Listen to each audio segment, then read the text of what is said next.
My former boss, Marcus, tried to intimidate me with silence next. No messages, no calls, just subtle moves. Clients that used to smile at me suddenly stopped replying. Invitations to key meetings disappeared mysteriously. But at Zenith, I had a boss who believed in results, not rumors. Mrs. Adebayo called me into her office one morning. "Someone's been whispering about you," she said. I asked them to show me proof. They had none. So, I told them to shut up.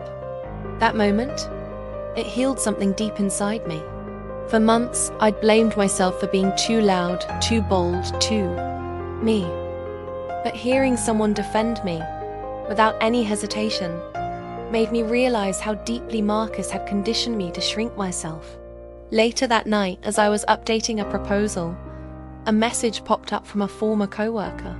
"Naomi," it read, "you didn't hear this from me, but Marcus is scared.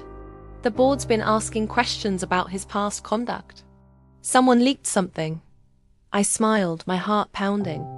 Maybe karma didn't move fast, but it was incredibly precise. I didn't know who leaked it, but I had a strong feeling it wasn't random. And maybe, just maybe, I could add a little fuel to that fire. By the end of that week, whispers about Marcus started surfacing online. Anonymous posts, vague tweets, cryptic comments on professional boards. Nothing concrete, but just enough to stir curiosity. High-profile executive accused of misconduct. Sources claim internal hush money paid to silence staff. I didn't start it, but I certainly didn't stop it either. One evening, I met Ifeoma for coffee. The legal contact Mrs. Adebayo had introduced me to. She leaned forward and said quietly, "Naomi, if you want this to end cleanly, we can go official file a formal complaint." I shook my head. "No, not yet. If I move too early, he'll just bury it." "So, what's your plan?" she asked. I sipped my drink slowly. "To make him confess." Without even realizing it, we spent the next few days gathering everything I'd kept: hidden texts, emails, chat logs, timestamps. Each piece was small on its own, but together, they painted a damning story. One night, I looked at all of it laid out on my screen. My hands trembled, not from fear, but from a newfound sense of power. For months, Marcus had tried to rewrite my story. Now, I was the one holding the pen. The day of the big presentation for the Zenith Marcus Court bid finally arrived. It wasn't just a pitch, it was war. Marcus stood across the boardroom, confident as ever, his expensive watch gleaming under the lights. He didn't even look at me at first, but when he did, the recognition in his eyes was almost theatrical. "Naomi," he said with mock warmth. "Didn't expect to see you here. Guess the industry really is forgiving." I smiled sweetly. "Oh, it forgives, but it never forgets." He laughed, that same arrogant laugh that used to make my skin crawl. As the meeting started, he tried to interrupt my slides twice, but Mrs. Adebayo shut him down firmly each time. I presented our model flawlessly. Every data point, every strategy, it was all mine. And he knew it. When it was his turn, Marcus stumbled over a few details. A subtle mistake, but the board noticed. Afterward, he cornered me near the elevator. His voice dropped to a whisper. "What game are you playing, Naomi?"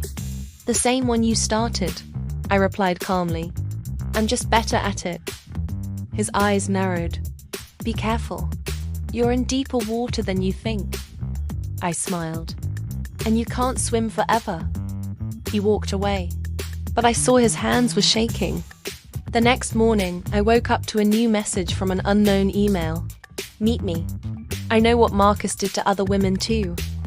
It came with a location, a small cafe across town. My heart raced. Was it bait? A trap?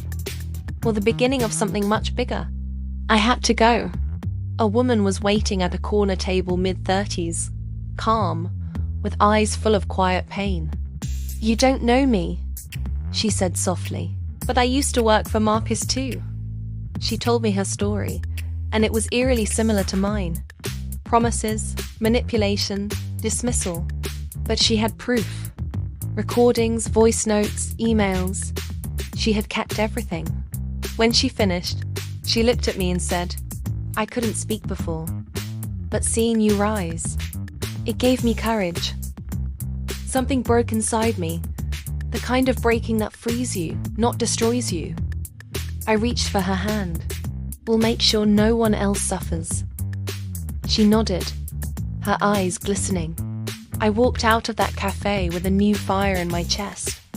I wasn't fighting alone anymore. And Marcus had just gained enemies he didn't even know existed. We spent the next few weeks quietly collecting more stories. 4 women came forward, then 6, then 9, all from different backgrounds, but all with the same pattern of power, silence, and fear. Every night, my inbox filled with confessions, screenshots, and receipts. Ifeoma organized them into a legal sequence, airtight and timed perfectly. But just as I felt momentum building, an unexpected twist hit. Zenith's HR called me in. "There's been an anonymous complaint against you," they said. Claims of professional misconduct. Marcus was striking back. I stayed calm, handed over my work logs, project reports, timestamps, everything. "If this is an attack," I said, "I'll prove it." That night, I sat in my car outside the office, staring at the city lights. Thea tried to creep back in, but I knew that feeling. It was familiar. And this time, it didn't control me. I picked up my phone and texted Ifeoma. "Move the plan up. He's getting desperate." She replied with one word. "Done." I started the engine, whispered to myself, "Let's end this."